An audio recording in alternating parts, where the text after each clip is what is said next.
High বন্ধুরা, তোমরা কেমন আছো? আশা করছি ভালো আছো। আজকে তো 15 আগস্ট পর, তো আজকে গাড়ি নিয়ে এমনি বেরিয়েছি, তবু দেখি প্যাসেঞ্জার হয় কিনা। কিন্তু আজকে আশা করি প্যাসেঞ্জার হবে না সেরকম। আমরা দু বন্ধুতে বাড়াইছি একটু রোডের দিকে। তোমরা ভিডিওটা সম্পূর্ণ দেখতে থাকো, আশা করি ভালো লাগবে। এই যে দেখতে পাচ্ছ,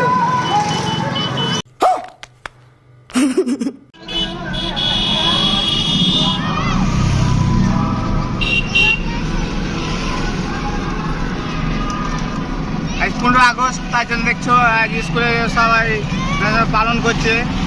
তার জন্য এই যে দেখতে পাচ্ছ গাইস, তোমরা সব ছাত্র স্কুলে সব বেশ ভালো লাগছে। তোমরা সম্পূর্ণ ভিডিওটা দেখতে থাকো, আশা করি ভালো লাগবে। এই যে A few moments later.